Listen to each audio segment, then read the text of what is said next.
In the 250 division, finishing third for Troy Lee Designs Red Bull KTM, Jordan Smith.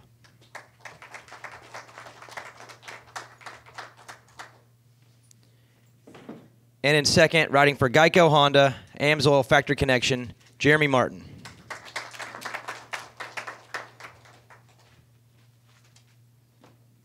And your winner, riding for Rockstar Energy, Husqvarna Factory Racing, Zach Osborne.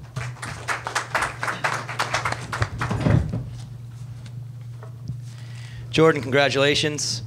Had a crash in that heat race that kind of set you back early, and then things didn't really seem to rebound from there all the way. Was that part to do with it, or was it just one of those nights where things were a little off? Yeah, I felt really good in practice all day. The best speed I've probably ever had at a race, and went down there in the second turn in the heat and was just really playing catch-up for the rest of the night from there. With the tunnel being in between the starting gates, it was tough being on the outside. It was really long ways out there, and yeah, I didn't get off to a very good start and just tried to salvage what I could.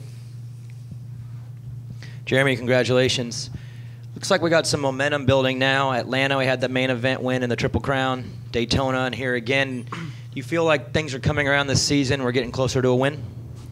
Yeah, I mean, we're just here. We're here fighting for it. You know, these guys are good, and I felt really good in practice, and I was fifth fastest, and I felt like I was going like David Hucker Chief, you know, and these guys were still faster than me. So, I mean, I just, you know, put my head down, and every time I go out there, I just try to fight the boys. Zach, congratulations. Early in that main event, you got yourself behind Austin there. You guys were kind of pacing each other. Was there something on the track that you saw as maybe a spot you could pass? We know he went down, but were you kind of sizing things up and maybe seeing something that you could use to make a pass? Yeah, I felt like, you know, he kind of got me a little bit, like 3 or 4 laps in, and then I was able to kind of find my feet and make some places where I felt like I could kind of hammer and get close to him. So I knew that we were only sort of halfway in, and I still had plenty of time, so I was just kind of trying to be a little bit patient and kind of let it come to me, and then, yeah, obviously he went down, so it was a bummer for the race, but it was, you know, made it better for me. Michael Antonovich with Transworld Motocross. This is for Jordan. Last week's win was great, but it seemed like it kind of got lost amid the tie in the championship standings between Zach and Austin. But after that win, plus your third place tonight, you're in the hunt again just like you were last year. What is it about finding these consistent rides midway through the season that you've been able to put together these last 2 years? Yeah, I mean, you know, we've kind of got everything dialed in a little bit this year, and just bringing what I'm doing at the practice track to the racetrack, and getting good starts again like I was last year. And now the first 2 races weren't great starts, and now I'm getting better at those. And yeah, just trying to put in solid rides, and it sucks on a night like tonight where we lose, you know, points to the leader. You know, that's not what you want to do. It's especially in a short series. So can't have too many nights like tonight, but try and put it back on the top of the box next weekend. Dark Side Moto X Pod Show. J-Mart, you just said that you were putting everything you had into it, and the other guys seemed like they were still a little bit faster. How do you mentally overcome that, and what do you work on to improve that for next week? I can't control these guys or what they're doing or what they're thinking. All I can do is focus on me and what's going on. And Zach and Faulkner got away a little bit there, and I mean, I was like, well, you know, we're setting in for the long haul, so that's what we did, and we just kept fighting, and you know, just did the best I could do. Steve Mathis, Main Event Moto. Let's talk about that quad. J-Mart, I didn't see you do it at all. If you did, let me know. But you two guys, how was it? What'd you think about it? Were you looking at other guys to pull the trigger first, and did you think during track walk you could jump it? On track walk, I was like, there's no way anybody's jumping quad out. And I bet JT $5 that no one was going to go triple, triple, triple. So I lost that $5, and I ate my words on the quad. I saw Mookie jump it in the first time session, and then I went back to the truck and I watched my video from the first time session, and I thought that I should have jumped it, and I was all antsy between practices, like wanting to go back out and do it, because I just felt like it would make the track way better and flow way better than singling into that corner, and it did. I mean, it was huge. For me, it was wide open, and I had to pretty much ice that triple before, so it was tough. It's probably the biggest quad I've ever jumped, but, I mean, you got to do it. Yeah, same thing. I mean, after I heard Mookie did it, I was not expecting any of us to do it. And then the B group went out, and Osby did it first lap. He didn't even look at the track. And he almost made it, and I'm like, well, if he almost made it, we'll probably be able to make it. And, yeah, I did it pretty early in the practice, but I didn't enjoy it very much, really. It was a pretty scary jump. In practice, I actually came up a little short on it and almost ended up in the nets, but was able to just keep it in the tough blocks.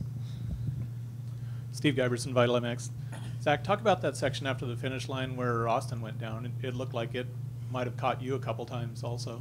Yeah, that dragon was really strange. I mean, I wouldn't even really call it a dragon. It was like a 2 rollers into a big lip or something. I don't know. It was just weird.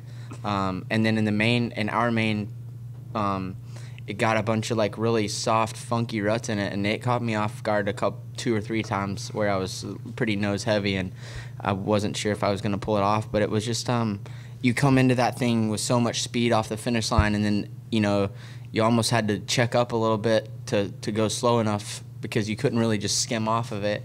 It was just a strange setup, and it's also pretty mellow, so you didn't have to really respect it a lot. You could kind of hammer it, but at the same time you had to really pay attention. It was just a strange little section. Jim Hawley, Race Day Live. This is going to be for all 3 of you guys. Next weekend we're heading up to Indy. That's going to be that showdown. I want all 3 of your guys' thoughts about going back against the West Coast guys. And you got 2 times this year you're going to do that. I mean, for me, it's just I can't get too caught up in the East Coast West Coast thing. I'm here to win a championship on the East Coast, and I just need to focus on myself and not let any ego get in the way or in play. And I mean, it's pretty straightforward on my end. For me, I feel like it gives us, a lot of guys have gotten hurt on the East Coast now, and it's a little bit harder to make up points. So I think it gives me a good chance to, put in a good main event next weekend and make up some good points and on the championship and, see what happens. But, you really can't worry too much about the West Coast guys. Just do our thing.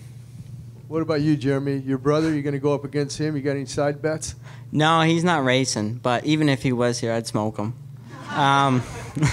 No, I mean, it should be wild. I mean, look at the East Coast guys. I mean, we've been KOing ourselves, seems like, just in our series. So get the West Coast guys in there and get a little different flavor, and it should be a good night of racing. All right, one last question for all you guys. I want your thoughts on the split start today. We've seen it at the Monster Energy Cup where split starts and you kind of come around and you funnel down, but this was a little bit different. Did you like it? I liked it. I mean, I like the over-under thing. I think that should be every weekend, if not over and under, at least over. I mean, those things are cool and they're fun to jump, and I think it's a really cool piece of the track that we should make kind of almost mandatory. It's just a good thing. The split start, I mean, as far as that goes, it's a little bit strange because it seems unfair because it's so far, but this start was really fair. I mean, I think he was outside the box in the heat race and almost pulled a hole shot. So, yeah, it was pretty cool. Yeah, I thought the start was fine. I mean, was there any first turn crashes today?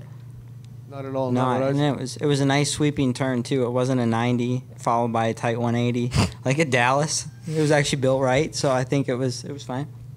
Yeah, I mean, it was tough for me having 14th gate pick. I was pretty far outside and felt like I was a little bit behind the 8 ball before the gate even dropped. So it was tough being way out there, but you just have to make do with what you got.